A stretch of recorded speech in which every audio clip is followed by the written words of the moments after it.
Hello everyone, welcome back to my channel. Before starting the video, please subscribe and keep watching for more details videos. I think we should cherish the moment while it's here. Coco Gauff was desperate to watch Venus Williams play at DC Open. Coco Gauff, the 21-year-old tennis star, recently shared a personal moment that offered fans a rare glimpse into her life beyond the court.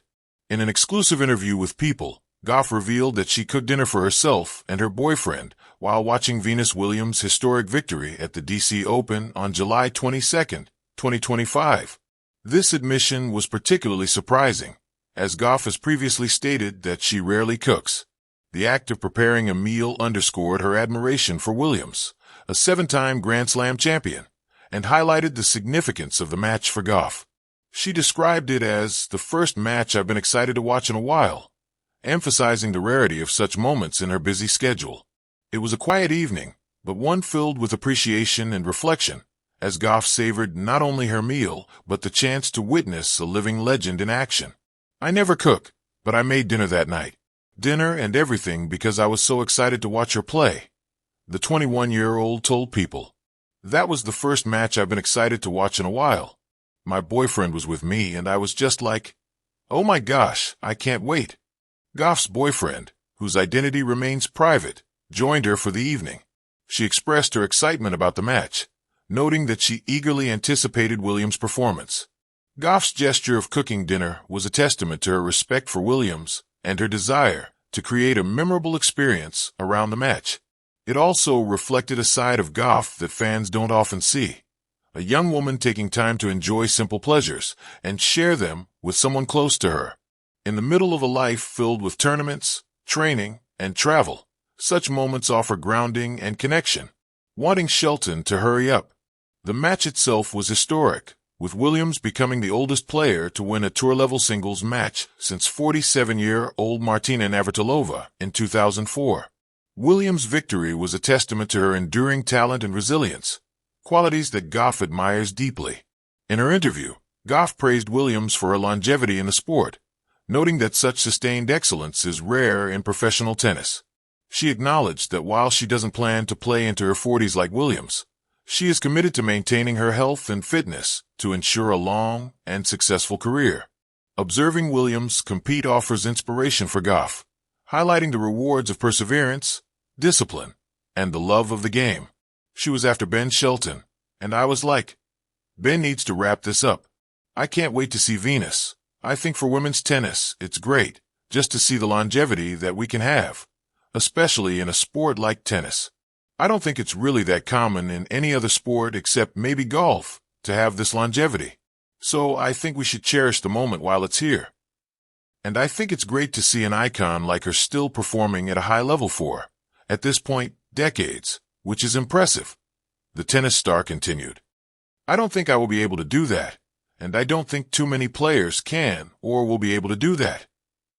Gauff's reflections on Williams' career also shed light on her own aspirations.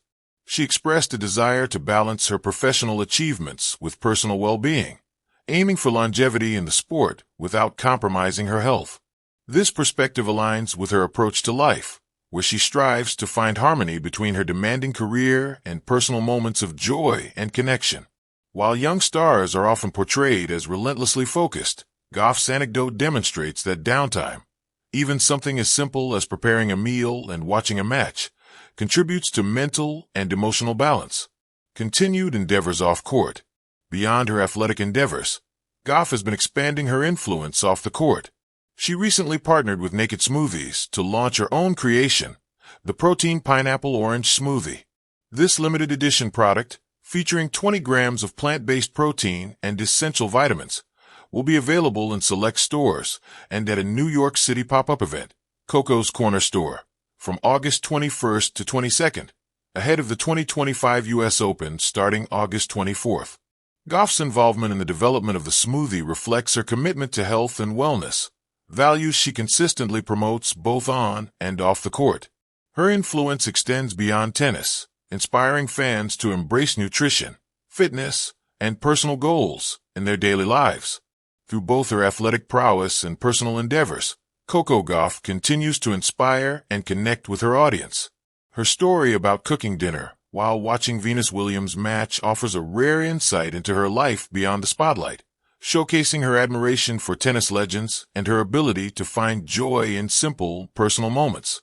It demonstrates her multidimensional personality, a driven athlete, a thoughtful young woman, and a relatable individual who cherishes meaningful experiences. As she continues to navigate her career, Gauff remains a role model for young athletes and fans alike, proving that success is not only measured by achievements, but also by the ability to balance ambition with authenticity. In moments like these, fans see the person behind the public persona, a reminder that even champions savor quiet, human experiences that connect them to the people and passions they love. Coco Gauff stood at the edge of the tunnel, fingers tapping against her thighs, her eyes scanning the court under the blazing lights of the DC Open. The match was about to begin, and the crowd buzzed with a rare kind of energy. It wasn't just any match. It was Venus Williams, the legend, the pioneer, the queen of power and poise, stepping onto the court. For Coco, this was personal. She had played in front of packed stadiums, faced Grand Slam champions, and carried the expectations of a generation. But tonight, she wasn't the headliner. She wasn't the prodigy. She was just a fan. A girl who once glued her eyes to the TV, watching Venus and Serena blaze a trail where few dared to walk. The locker room felt like a ghost town. Everyone was either warming up or glued to screens. The air buzzed with murmurs. Was this Venus's last DC Open? Would this be the final time the living legend played under these lights? Coco didn't want to think about it. Not yet. She remembered being 9 years old, sitting cross-legged on the floor of her parents' living room in Delray Beach, Florida. Venus was playing the Wimbledon final. Her white skirt danced with each movement, her focus unshakable, her grace untouchable. I want to be like her, Coco had whispered to herself. Not just a champion, a force. Years later, at 15, she defeated Venus in the first round at Wimbledon. The moment was electric but surreal. Shaking her idol's hand across the net, she saw no bitterness in Venus's eyes, only something softer, something like pride. That moment carved itself into her soul. The DC Open was supposed to be about preparation, a warm-up before the US Open swing. For Coco, it was strategy, rhythm form. But when she heard Venus had accepted a wild card, her mind shifted. She had to see her play. She needed to. Some had questioned Venus's decision to keep playing into her 40s. Her rankings had dipped, injuries more frequent. But Coco saw past the numbers. She understood. Some people don't play for trophies anymore. They play for love, for defiance, for the right to write their own ending. Her coach had warned her, don't get too emotional. Focus on your game. But how could she not? How do you stay detached when your idol is possibly taking her final bow? Coco slipped into the player's box quietly, hat pulled low, hoodie up. She wasn't there for the cameras. She was there for her own heart, the 9-year-old inside her who still cried when Venus lost and cheered like crazy when she won. As Venus walked out, tall and regal, the stadium roared. Coco felt the tears sting her eyes before she could blink them away. This wasn't nostalgia. This was reverence. Venus started slow, her opponent younger and hungry. But then, a crack of the racket, a punishing backhand, a serve down the tee like lightning, and the crowd rose to its feet. Venus pumped her fist. The Venus glow was back, even if just for a flash. Coco gripped the edge of her seat. This wasn't just about tennis. This was a story being written in real time. A woman who had once been denied entry to country clubs was now receiving standing ovations from global crowds. A black girl from Compton, once criticized for the beads in her hair, now honored in the halls of tennis history. And Coco, a product of that legacy, sat there, breathing it in. She remembered a quote she had once read. Don't cry because it's over, smile because it happened. But Coco wanted to cry and smile, because moments like these don't last forever. After the match, which Venus won in 3 electrifying sets, Coco found herself wandering through the corridors, hoping to catch a glimpse. Not for a photo, not for social media, just for a moment. She found her. Venus was alone in the hallway, readying her hair, her bag slung casually over her shoulder. She looked up, surprised, then smiled. "Coco," she said warmly. "Hey." Coco replied, shy for the first time in a long time. They talked. Not about tennis, but about life.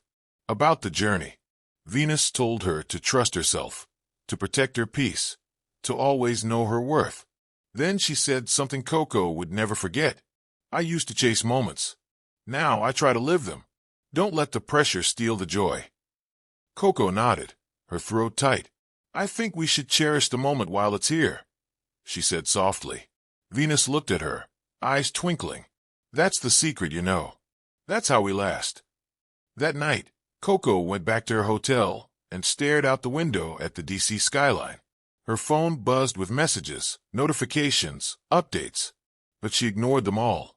She just sat there, thinking about the little girl who once screamed when Venus won, about the teenager who once dared to dream bigger than the world allowed, about the young woman she was now, standing at the threshold of her own legacy. She didn't know if Venus would retire this year, maybe next year, maybe never, but she knew this. She had seen her hero shine again, and she had been present for it. In an era obsessed with what's next, the next tournament, the next title, the next GOAT, Coco realized the true greatness was in the now, in the quiet reverence of witnessing history, in the passing of the torch, not in words, but in spirit, in the shared space between generations, lit not by ego, but by gratitude. And that was worth everything. Epilogue: A Letter to Venus. Months later, Coco sat on the locker room bench at Arthur Ashe Stadium. She had just won a grueling semifinal match and was headed to her first U.S. Open final. Reporters swarmed the halls. Her name trended worldwide. She pulled a crumpled piece of paper from her bag, a letter she had written weeks ago but never sent. "Dear Venus, I don't know when you'll decide to stop, or if you ever will, but I want you to know I saw you, not just as a player, but as a flame that lit my way. I was desperate to see you play at DC because deep down, I feared time would take that chance away. But I was wrong. Time didn't steal it. You gave it, graciously, powerfully, beautifully. Thank you for teaching me to stand tall, to fight hard, to love the game enough to let it break me, and still return to it. You are the reason I picked up a racket, and the reason I'll never put it down without a fight. With love, Coco." She folded the letter, placed it back in her bag, and smiled to herself. Tomorrow, she would step onto the court not just as a player, but as a legacy in motion. But tonight she would cherish the moment while it was still here.